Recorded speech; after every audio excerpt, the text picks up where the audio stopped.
Вратарь. Мы не ошибемся, если скажем, что вратарь – основная фигура в оборонном ансамбле футболистов.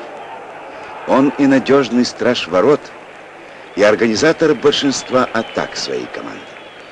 Несомненно, очень многое в успешной игре зависит от талантливого, надежного голкипера.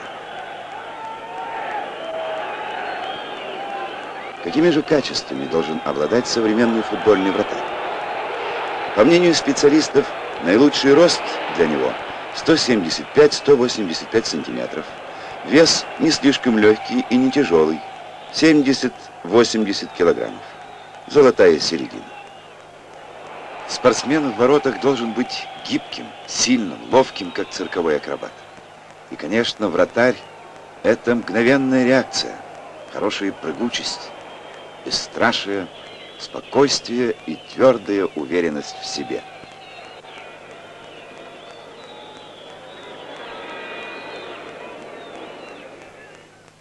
Cette équipe toulousaine et Rinat Dassaïev, le gardien et capitaine qui commande sa défense, Gérald Passy bien sûr, et l'homme qui tire les corners dans cette équipe toulousaine, Jean-Philippe Durand. Oh oui, c'est très joli et c'est le but. Un but superbe marqué par Jean-Philippe Durand. La révélation de cette équipe toulousaine. Ça ne pouvait pas mieux commencer pour Toulouse. Après 6 minutes de jeu. Après exactement, oui, 6 minutes, Alain. Un superbe but suite à un corner tiré par Gérald Passy. Un corner qui avait été mal repoussé par la défense du Spartak. Et une combinaison entre Desperou et Jean-Philippe Durand. Et Jean-Philippe Durand qui trompe du pied droit Rinat Dassaïev. 1-0 pour Toulouse, c'est fantastique. Oui, pourtant il n'y avait pas grand place, j'allais dire, entre le pied de Rinat Dassaïev et le poteau gauche du but soviétique. Eh bien, malgré tout, le ballon est rentré et je crois qu'effectivement, ça ne peut pas mieux démarrer pour Toulouse qui va emmagasiner de la confiance. Alors c'est plus que de la confiance, ça ne pouvait pas mieux commencer car marquer ce but après 6 minutes de jeu, c'est très très important. Cela donne bien sûr confiance aux Toulousains. C'est un but d'autant plus important qu'il est marqué bien sûr à Moscou. Et donc maintenant pour les moscovites, il faut marquer 5 buts pour se qualifier. Autant dire que Toulouse est bien parti pour franchir un nouveau tour dans cette Coupe d'Europe. Oui, nous vous parlions du match aller et de ce but soviétique à l'extérieur. Eh bien, regardez, le but de Jean-Philippe Durand ici au Stade Lénine vaut de l'or parce que les soviétiques vont être obligés de marquer 5 buts. Autrement dit, ce but à l'extérieur est vraiment, c'est de l'or. C'est de l'or pour les équipes qui parviennent à marquer. Les soviétiques dans la surface de réparation avec Novikov qui centre. Oh la belle reprise de volée, égalisation. Oh là là là là là là. Égalisation de Rodionov, oui, si je ne me trompe pas. Oui, c'est Sergei Rodionov, le numéro 11 qui vient d'égaliser étrangement seul dans la surface de réparation toulousaine. Rodionov sur un service de Novikov remet les deux équipes à égalité après 8 minutes de jeu.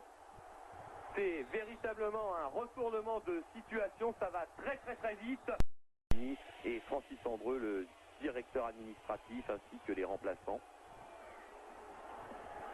Kaspoutine pour Eremienko. Cette équipe moscovite a changé par rapport à l'an passé puisqu'ils ont perdu Gavrilov, donc peut-être une équipe moins forte que contre Nantes. Attention, est-il en jeu? Non, il n'est pas en jeu. Il n'est pas signalé en jeu. Non, l'arbitre de touche, M. Testa, a fait signe de jouer, effectivement. Et oui, et c'est un deuxième but marqué par le Spartak de Moscou. À la 18e minute. Deuxième but, on le revoit, alors que les Toulousains croyaient à un hors-jeu. Eh bien, C'est un deuxième but pour le Spartak de Moscou. Alain, on le revoit une troisième fois, marqué par Rudakov, le numéro 10, alors que les Toulousains croyaient au hors-jeu. Monsieur avec Kayoumov, Rudakov, Kayoumov, Rudakov toujours. Il va remettre en jeu. Non, qui donne à Kayoumov, qui redonne à Rudakov, devant, oh là là là, oh l'erreur, l'erreur de la défense toulousaine qui a regardé encore, qui a regardé jouer les soviétiques, incroyable, et c'est le troisième but marqué pour le Spartak de Moscou par le numéro 9, par le numéro 10, Rudakov, si je ne me trompe pas, Alain. Je revois l'action comme vous. Non, C'est le numéro 11, Rodionov. Sergei Rodionov qui marque. Rodionov qui marque le troisième but du Spartak de Moscou. Un avertissement. Et ce sont les Soviétiques qui vont rejouer ce coup franc. Vous savez, c'est un petit peu comme au basket. Les Soviétiques sont tellement mobiles que les Toulousains sont amenés à faire des fautes. Alors les fautes, il faut les faire avant la surface de réparation, bien sûr.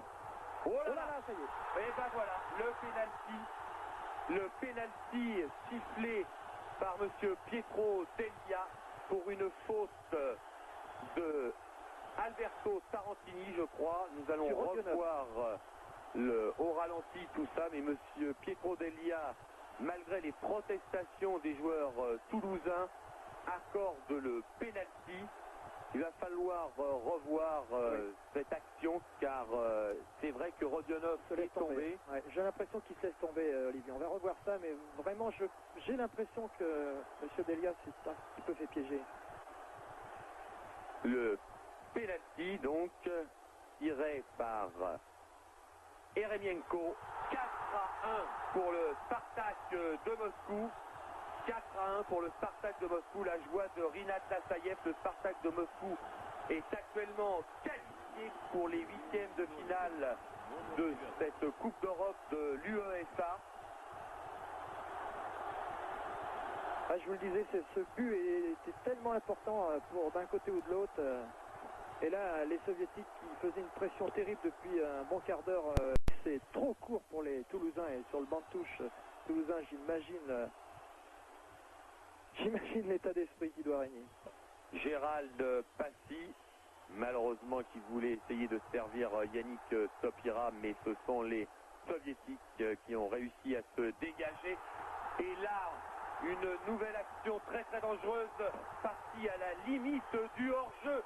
C'est le cinquième but marqué par le Spartak de Moscou, le cinquième but, alors que les Toulousains essayaient de marquer le but de la qualification pris en contre-attaque. Je me demande s'il n'y a pas hors-jeu, Olivier, au départ quand même. Oui, moi aussi. Là, il est derrière la ligne, il est dans le camp toulousain, l'attaquant moscovite, et il part hors-jeu. Je pense qu'il y avait hors-jeu de Novikov.